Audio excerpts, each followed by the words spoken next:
Assalamualaikum warahmatullahi wabarakatuh.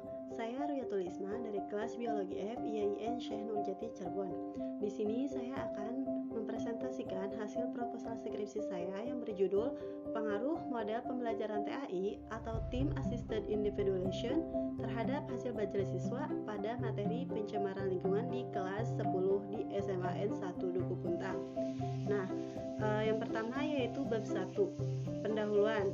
Nah, di sini ada latar belakang. Apa sih latar belakang dari proposal skripsi saya? Yang pertama yaitu pembelajaran adalah proses berinteraksi peserta didik dengan mendidik dan sumber belajar pada suatu lingkungan belajar.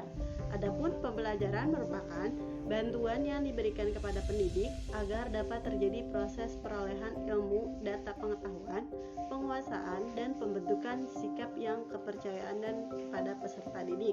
Nah, adapun metode pembelajaran yang kurang efektif dan efisien menyebabkan keseimbangan kemampuan kognitif, afektif, dan psikomotorik. Misalnya pembelajaran seimbangnya kemampuan kognitif, afektif, dan psikomotor.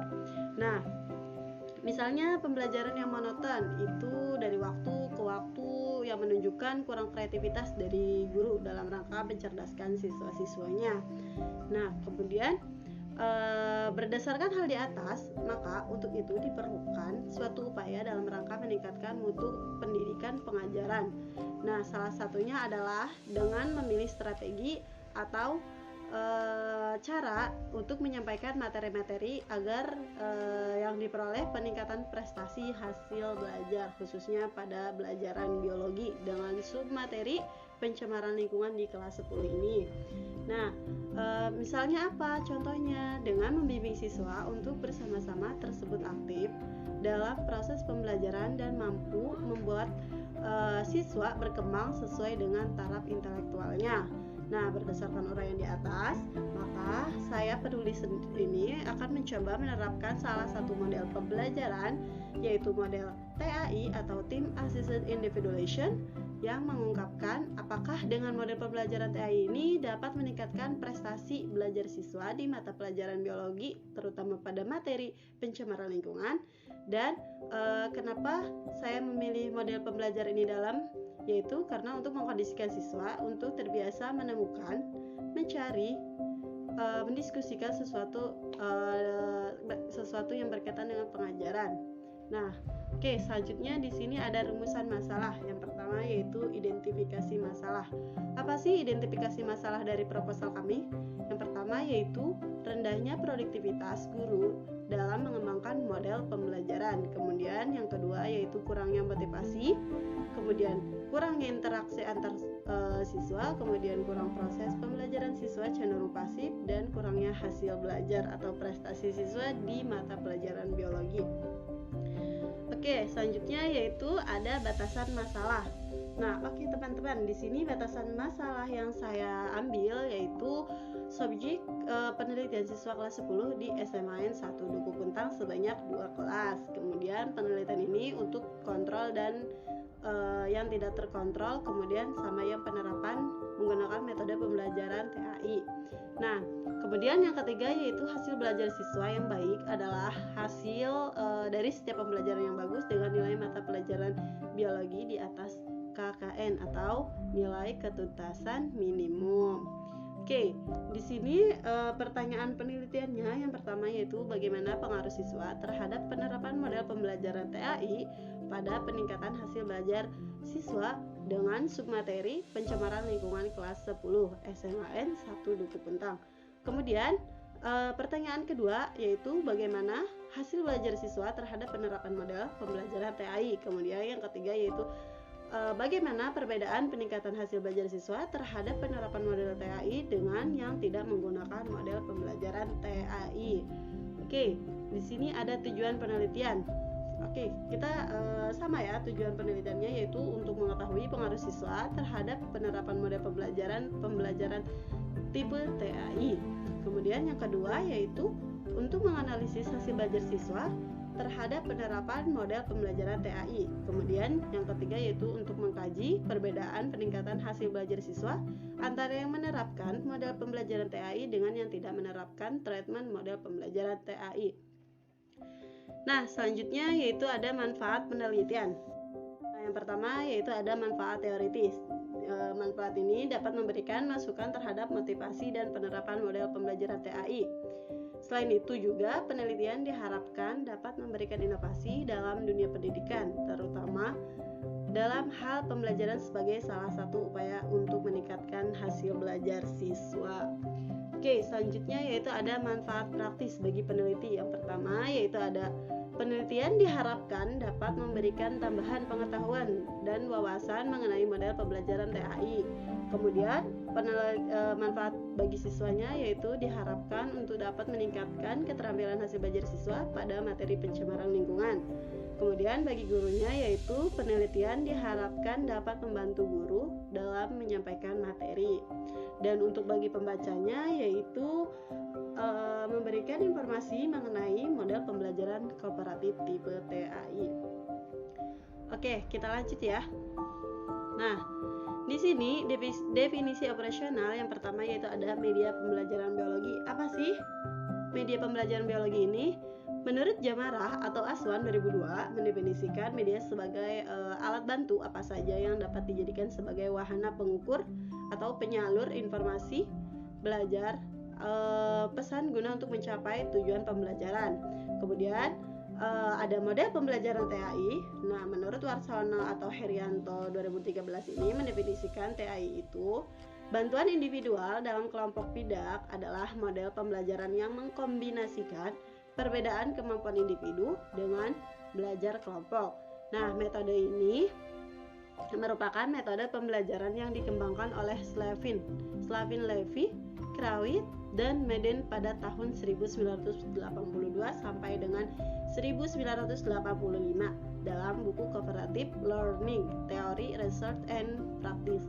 Kemudian yang ketiga yaitu ada pencemaran lingkungan. Pencemaran lingkungan ini didefinisikan sebagai faktor abiotik akibat kegiatan yang melebihi ambang batas toleransi ekosistem biotik, misalnya pada kegunaan kendaraan bermotor ataupun alat pengolah bahan baku lainnya. Nah, selanjutnya yaitu ada penelitian yang relevan.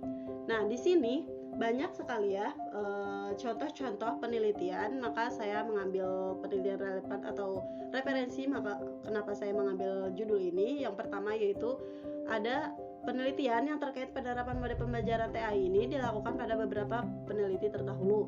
Yang pertama yaitu oleh Husnul menyebutkan bahwa penerapan perangkat model kooperatif tipe Assisted Individuation dengan teknik tutor sebanyak dapat meningkatkan hasil belajar siswa dan terdapat 75% siswa yang memperoleh nilai baik.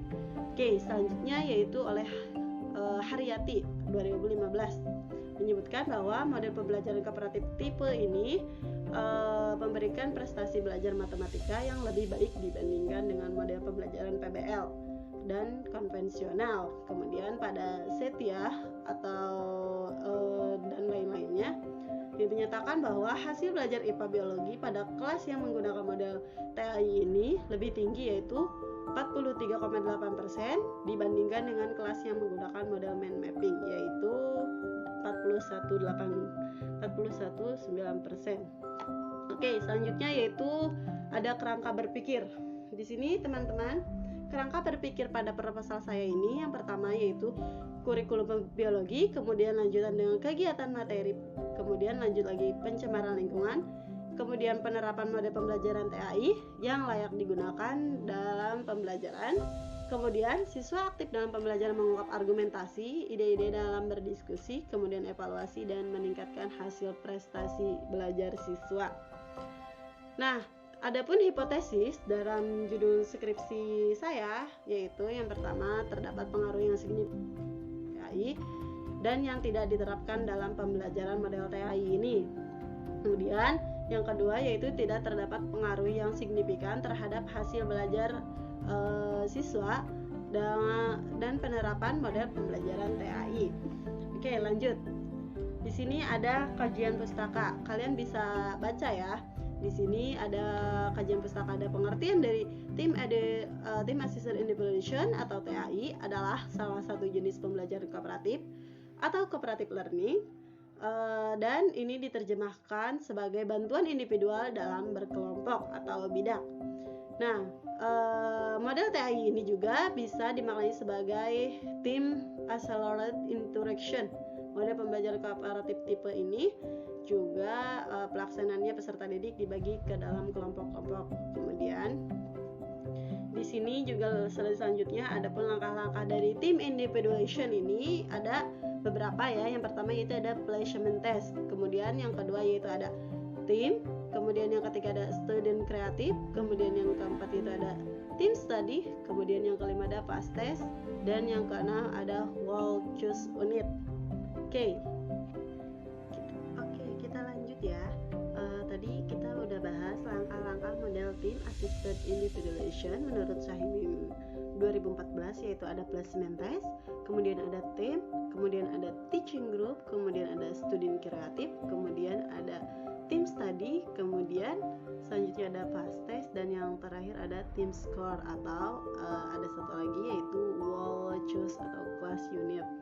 Nah, selanjutnya di slide selanjutnya yaitu pencemaran lingkungan. Pencemaran lingkungan adalah pemanfaatan ilmu dan teknologi untuk meningkatkan kesejahteraan hidup manusia, memberikan efek sampingnya terhadap lingkungan. Nah, adanya berbagai macam industri, banyak kendaraan bermotor, penggunaan hasil teknologi di bidang pertanian, atau penggunaan insektisida, pestisida, penggunaan pupuk buatan, dan lain-lainnya.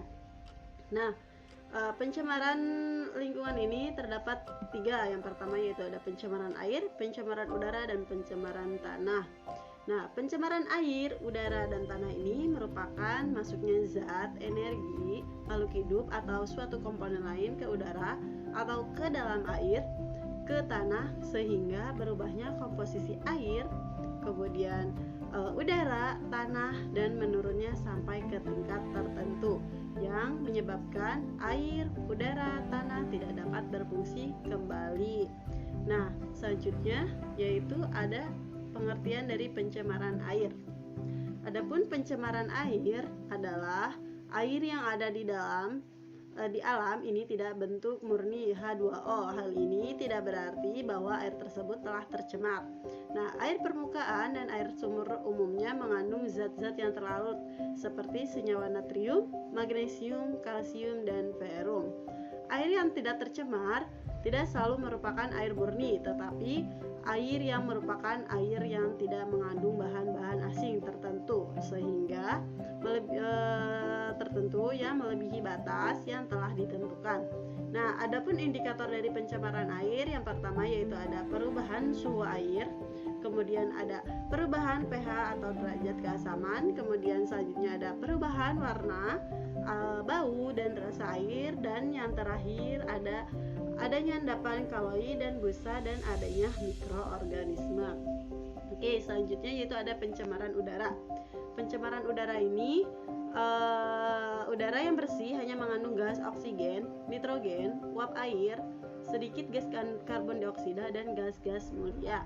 Komposisi dari udara kering ini yang uap airnya telah dihilangkan relatif konstan. Adapun faktor dari pencemaran udara ini yang pertama yaitu ada asap kendaraan, kemudian ada asap pabrik, yang ketiga ada asap pembakaran sampah, dan lain sebagainya. Nah, di sini juga selanjutnya ngebahas pencemaran tanah. Tanah merupakan tempat tempat hidup bagi makhluk hidup yang diharapkan tanah tersebut dapat memberikan kelangsungan hidup yang baik bagi makhluk hidup yang menempatinya. Nah, adapun pencemaran tanah ini disebabkan karena faktor-faktor berikut. Yang pertama yaitu pupuk yang digunakan secara berlebihan, kemudian ada pestisida yang digunakan untuk membunuh hewan pengganggu, kemudian ada deterjen dan sabun yang digunakan berlebihan. Oke, selanjutnya yaitu ada pencegahan pencemaran air dan tanah. Adapun usaha-usaha yang dilakukan untuk mencegah terjadinya pencemaran air dan tanah, yaitu yang pertama yaitu memberikan penyuluhan kepada masyarakat agar tidak membuang sampah sembarangan. Kemudian pabrik harus melakukan pengolahan limbah sebelum dibuang ke badan air. Kemudian yang ketiga yaitu sampah penggunaan pupuk anorganik, pestisida dan lain sebagainya itu harus sesuai dengan aturan dan tidak boleh berlebihan. Oke, selanjutnya yaitu terakhir penggunaan deterjen dan sabun dalam mencuci pakaian itu jangan terlalu berlebihan. Oke. Selanjutnya kita bahas metodologi dari proposal skripsi saya. Yang pertama yaitu ada waktu penelitian. Nah, waktu penelitian ini dari mulai tahap pengajuan judul, penyusunan kerangka proposal sampai dengan penyusunan proposal itu dilaksanakan pada waktu semester genap, semester 6. Nah, itu pada bulan Maret sampai April. Kemudian lokasi dari penelitian sendiri yaitu di SMAN 1 Duku Puntang. Oke, selanjutnya yaitu ada populasi dan sampel. Nah, di sini saya mengambil populasi sebanyak 70 siswa atau 2 kelas, yaitu kelas 10 MIPA 1 dan kemudian itu kelas eksperimennya 10 MIPA 2 sebagai kelas kontrol. Adapun kemampuan dalam ini juga hampir sama karena 2 kelas ini mempunyai rata-rata kemampuan yang lebih rendah dibandingkan kelas lainnya. Oke, selanjutnya yaitu teknik pemilihan sampel. Yang pertama, teknik pemilihan sampel pada penelitian ini yaitu 35 siswa dan 35 siswa dari kelas MIPA 2 yang dipilih berdasarkan teknik purpose sampling. Nah, sampel ini dipilih berdasarkan pertimbangan yang masih jarangnya kegiatan eksperimen yang dilakukan kedua kelas tersebut dalam pembelajaran biologi dibandingkan dengan kelas MIPA lainnya. Nah, adapun desain dari penelitian ini yang pertama yaitu digunakan desain kuasi eksperimental design atau desain eksperimen semu. Adapun bentuk yang digunakan yaitu non-covalent atau control group design. Nah, di dalam desain ini penelitian menggunakan satu kelompok eksperimen dan satu kelompok pembanding yang diawali dengan tes awal pretest, kemudian diberikan kepada 2 kelompok tersebut dan diberikan perlakuan atau treatment. Dan terakhir penelitian diakhiri dengan sebuah post test untuk menguji kemampuan prestasi siswa. Selanjutnya yaitu teknik pengumpulan data. Teknik pengumpulan data ini yang pertama yaitu ada tes tulis, observasi, dokumentasi, dan angket kuesioner. Nah, adapun teknik pengumpulan data dan analisis data nih. Selanjutnya yang pertama yaitu ada tes tulis. Yang pertama ada uji normalitas, uji hereditas, uji T, dan uji komparasi, dan selanjutnya itu ada observasi. Nah, di sini saya melampirkan lampiran pretest dan posttest pada judul proposal saya. Oke. Dan ini ada contoh 10 soal untuk siswa mengerjakan di awal dan di akhir pembelajaran. Oke. Nah, sekian judul proposal saya, semoga bermanfaat. Apabila ada yang salah, kurang lebihnya mohon maaf. Wabillahi taufiq wal hidayah. Wassalamualaikum warahmatullahi wabarakatuh.